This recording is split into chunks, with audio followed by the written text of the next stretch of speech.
Welcome back to Chinnus cherry picks. ഇന്ന് ഞാൻ ഉണ്ടാക്കിയിട്ടുള്ളതിൽ വളരെ ടേസ്റ്റി ആയിട്ടുള്ള ഒരു മട്ടൻ്റെ റെസിപ്പിയാണ്. വളരെ കോൺഫിഡൻ്റ് ആയിട്ട് പറയുകയാണ്, നിങ്ങൾ ട്രൈ ചെയ്ത് നോക്കുകയാണെന്നുണ്ടെങ്കിൽ ഉറപ്പായിട്ടും വന്നിട്ട് നന്നായി എന്ന് കമൻറ്റ് ചെയ്യുന്ന ഒരു റെസിപ്പിയാണ്. അത്രയും ടേസ്റ്റിയാണ്. അപ്പം മട്ടൺ ചോപ്സ് വാങ്ങിച്ച് എല്ലാവരും ഒന്ന് ട്രൈ ചെയ്ത് നോക്കുക. അത്രയും ടേസ്റ്റിയാണ്. മട്ടൺ ചോപ്സ് എല്ലാവർക്കും അറിയാമെന്ന് വിചാരിക്കുന്നു. നമ്മുടെ മട്ടൻ്റെ റിബ്സിൻ്റെ ഭാഗം, അതായത് നമ്മുടെ മട്ടൻ്റെ വാരിയലിൻ്റെ ഭാഗത്തു നിന്ന് മുറിച്ച് തരുന്നതാണ്. അപ്പോൾ കുറച്ചൊരു എല്ലും കുറച്ച് മാംസമായിട്ടാണ് കിട്ടുന്നത്. മട്ടൻ്റെ ഏറ്റവും ടേസ്റ്റി ആയിട്ടുള്ള ഭാഗമാണ് മട്ടൺ ചോപ്സ് അല്ലെങ്കിൽ മട്ടൺ റിബ്സ് എന്ന് പറയുന്നത്. നല്ല ടെൻഡറായിട്ടുള്ള മീറ്റാണ്. മട്ടൺ ചോപ്സ് തന്നെ വേണം നിർബന്ധമില്ല. കുറച്ച് എല്ലൊക്കെയുള്ള സാധാരണ മട്ടൺ വെച്ചിട്ട് നമുക്ക് ഇതുപോലെ തന്നെ തയ്യാറാക്കി എടുക്കാവുന്നതാണ്. സാധാരണ ഇൻഗ്രീഡിയൻസ് ആണ്, വലിയ വ്യത്യാസമൊന്നുമില്ല. പക്ഷേ മെത്തേഡും ആ അളവും ഒക്കെ ഇതുപോലെ തന്നെ ഒന്ന് ട്രൈ ചെയ്ത് നോക്കുക. അപ്പോൾ അധികം സംസാരിക്കുന്നില്ല, നമുക്ക് പെട്ടെന്ന് റെസിപ്പിയിലേക്ക് പോകാം. അപ്പോൾ നമുക്ക് ആദ്യം ഒരു കടായിലോട്ട് എണ്ണ ഒഴിച്ചു കൊടുക്കുക. നെയ്യ് ഉപയോഗിക്കണമെന്നുണ്ടെങ്കിൽ നെയ്യും യൂസ് ചെയ്യാം. ഇനി ഇതിലോട്ട് 1 ഗ്രാമ്പു, 2-3 കഷ്ണം ചെറിയ പട്ട. അപ്പം ഞാൻ 1/2 കിലോ മട്ടൺ റിബ്സാണ് ഉപയോഗിക്കുന്നത്. അപ്പോൾ 1 കിലോ ആണെന്നുണ്ടെങ്കിൽ അതിനനുസരിച്ച് ചേർത്ത് കൊടുക്കുക. അപ്പോൾ ഇത് ഒരുപാട് ഇടരുത് കേട്ടോ, ഇതൊക്കെ. അപ്പോൾ ഇതേ അളവിൽ തന്നെ ഇട്ട് കൊടുക്കുക. അപ്പോൾ 1 ഗ്രാമ്പു, 2-3 ചെറിയ കഷ്ണം പട്ട, ഒരു നുള്ള് പെരിഞ്ജീരകം, പിന്നെ മുഴുവനത്തെയുള്ള 1 ടീസ്പൂൺ കുരുമുളകും കൂടെ ചേർത്ത് ഒന്ന് മണമായി കഴിയുമ്പോൾ നമുക്കിതിലോട്ട് സവാള അരിഞ്ഞത് ചേർത്ത് കൊടുക്കുക. ഇത് 3 സവാള നല്ല നൈസായിട്ട് അരിഞ്ഞതാണ് ചേർത്ത് കൊടുത്തിരിക്കുന്നത്. ഇങ്ങനെ അരിയാൻ പറ്റുമെങ്കിൽ ഇങ്ങനെ തന്നെ അരിഞ്ഞ് ചേർത്ത് കൊടുത്ത് നോക്കുക. അപ്പോൾ 3 ഒരു മീഡിയം സൈസിലുള്ള സവോളയാണ് എടുത്തിരിക്കുന്നത്, വലിയ സവോളയല്ല. അപ്പോൾ ഇതിലോട്ട് ഞാൻ കുറച്ച് കറിവേപ്പിലയും കൂടെ ചേർത്ത് കൊടുക്കുവാണ്. ഈ നല്ലപോലെ ഒന്ന് വാടി വരണം. നല്ല നൈസായിട്ട് അരിഞ്ഞ സവോളയാണ്. ഇതുപോലെ ഒന്ന് ആയി വരുമ്പോഴത്തേക്കും നമുക്ക് ഇഞ്ചി വെളുത്തുള്ളി പേസ്റ്റ് അല്ലെങ്കിൽ ചതച്ചത് ചേർത്ത് കൊടുക്കുക. പേസ്റ്റ് ഉപയോഗിക്കുന്നതിനേക്കാട്ടിൽ എപ്പോഴും നല്ലത് ഇതുപോലെ നമ്മളായിട്ട് തന്നെ ഒന്ന് ചതച്ചെടുത്തിട്ട് ഉപയോഗിക്കുന്നതാണ്. ഞാൻ മിക്സിയിലിട്ട് തന്നെയാണ് ചതച്ചെടുത്തത്. ഇനി അതിൻ്റെ ഒരു പച്ചമണം മാറി വരുമ്പോൾ നമുക്ക് തക്കാളി ചേർത്ത് കൊടുക്കാം. ഒരുപാട് വേണ്ട, ഒരു ചെറിയ തക്കാളി അല്ലെങ്കിൽ ഒരു വലിയ തക്കാളിയുടെ പകുതി, അത്രയും മതി. അതോടൊപ്പം തന്നെ നല്ല എരിയുള്ള 2 പച്ചമുളകും കൂടെ ചേർത്ത് കൊടുത്തിട്ടുണ്ട്.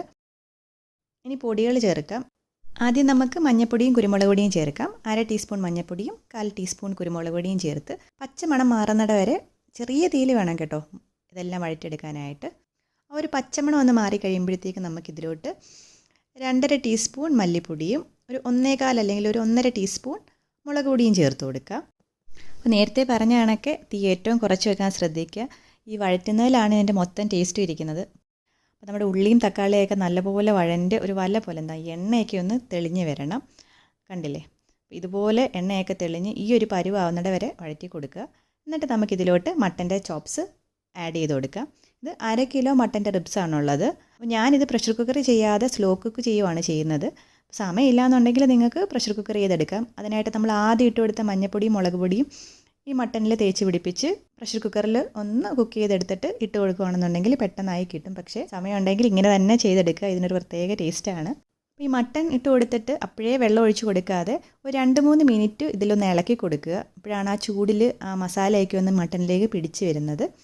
അങ്ങനെ ഒരു 2-3 മിനിറ്റൊക്കെ ഒന്ന് ഇളക്കി കൊടുത്തതിന് ശേഷം നമുക്ക് ചൂടുവെള്ളം, തണുത്ത വെള്ളമല്ല ചൂടുവെള്ളം ഇതിലോട്ട് ഒഴിച്ചു കൊടുക്കാം. ഒരുപാട് വേണ്ട, ഈ ഒരു പരുവത്തിന് ഒഴിച്ചു കൊടുക്കുക. എന്നിട്ട് ഇത് നമുക്ക് അടച്ചു വെച്ചിട്ട് ഒന്ന് കുക്ക് ചെയ്തെടുക്കാം. കുറച്ച് കഴിയുമ്പോൾ നമുക്കിതൊന്ന് തുറന്ന് നോക്കി ഇത് അടുക്കി പിടിക്കുന്നുണ്ടോ എന്നൊക്കെ നോക്കണം. ഞാൻ അയണിൻ്റെ കടായിയാണ് യൂസ് ചെയ്തിരിക്കുന്നത്, കാസ്റ്റ് അയൺ. അപ്പോൾ കാസ്റ്റ് അയൺ കയ്യിലുണ്ടെങ്കിൽ അതിലൊന്ന് കുക്ക് ചെയ്ത് നോക്കുക, അതിനൊരു പ്രത്യേക ടേസ്റ്റാണ്. അപ്പോൾ ഇതുപോലെ ഒന്ന് തുറന്ന് അടുക്കി പിടിക്കുന്നുണ്ടോ നോക്കി ഞാൻ കുറച്ച് ഉപ്പും കൂടെ ചേർത്ത് കൊടുത്തിട്ട് ഇത് അടച്ചു വെക്കുകയാണ്. നമുക്കിത് നല്ലപോലെ വേവുന്നിട വരെ ഒന്ന് അടച്ചു വെച്ച് വേവിക്കാം. അപ്പോൾ ഓരോ മട്ടനും ഒക്കെ അനുസരിച്ച് കുക്ക് ടൈം അങ്ങോട്ടും ഇങ്ങോട്ടും മാറും. എനിക്കൊരു 1/4 മണിക്കൂറിൽ ഇത് നല്ല വെന്ത് കിട്ടിയിട്ടുണ്ടായിരുന്നു. അപ്പോൾ നിങ്ങൾ വെന്ത് കിട്ടുന്നിട വരെ ഇതൊന്ന് അടച്ചു വെച്ച് തന്നെ വേവിക്കണം. ഇടയ്ക്ക് ഒന്ന് തുറന്ന് ഒന്ന് ഇളക്കി കൊടുക്കുക, പ്രത്യേകിച്ച് കാസ്റ്റ് ചെയ്യേണ്ട പാത്രമാണെന്നുണ്ടെങ്കിൽ. അപ്പോൾ ഇങ്ങനെ ഇരുന്ന് സ്ലോ കുക്ക് ചെയ്യുന്ന മട്ടനൊക്കെ ഒരു പ്രത്യേക ടേസ്റ്റാണ്, നല്ല ടെൻഡറായിട്ട് തന്നെ കിട്ടും. അപ്പോൾ നമ്മുടെ മട്ടൻ്റെ വെള്ളമൊക്കെ പറ്റി ഒന്ന് കുറുകി വന്നിട്ടുണ്ട്. നമുക്കിനി ഇതിലോട്ട് പെരിഞ്ജീരകത്തിൻ്റെ പൊടി ചേർത്ത് കൊടുക്കാം. ഒരു ടീസ്പൂണിൽ കൂടുതലായിട്ട് ചേർത്തിട്ടുണ്ട്. അതോടൊപ്പം തന്നെ ഒരു 1/4 ടീസ്പൂൺ കുരുമുളക് പൊടിയും കൂടെ വിതറി കൊടുക്കുക. ഞാൻ കുറച്ച് മല്ലിയിലയും കൂടെ വിതറി കൊടുക്കുന്നുണ്ട്. ഒന്ന് ചോപ്പ് ചെയ്തിട്ട് ഇട്ട് കൊടുക്കാൻ ശ്രദ്ധിക്കുക. ഇനി നമുക്കിതൊന്ന് ഇളക്കി കൊടുക്കുക. അപ്പോൾ നമ്മുടെ മട്ടൺ ചോപ്സ് മസാല ഇവിടെ ഓൾമോസ്റ്റ് ആയി വന്നിട്ടുണ്ട്. ഇച്ചിരി കൂടെ ഒന്ന് കുറുക്കി എടുക്കുകയാണെന്നുണ്ടെങ്കിൽ നല്ല പരുവത്തിന് കിട്ടും. ലാസ്റ്റായിട്ട് മൊത്തം നമുക്ക് ആവശ്യത്തിന് കുറുകി കഴിയുമ്പം ലാസ്റ്റായിട്ട് ഒരു 1/2 മുറി നാരങ്ങാനീര് പിഴിഞ്ഞൊഴിക്കാം. അതുകൊണ്ടാണ് നമ്മൾ ആദ്യം തക്കാളി കുറച്ച് ചേർത്താൽ മതി എന്ന് പറഞ്ഞത്.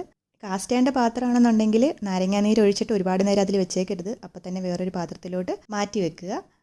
അപ്പം നമ്മുടെ ചാനൽ ആദ്യമായിട്ടാണ് കാണുന്നതെന്നുണ്ടെങ്കിൽ ഒന്ന് സബ്സ്ക്രൈബ് ചെയ്യുക.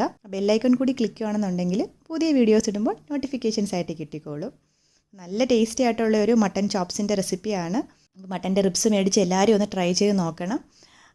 സത്യമായിട്ടും ടേസ്റ്റ് ചെയ്ത് നോക്കി തന്നെ പകുതിയും കറിയും തീർന്നു പോയായിരുന്നു. അത്രയും നല്ല ടേസ്റ്റിയാണ്.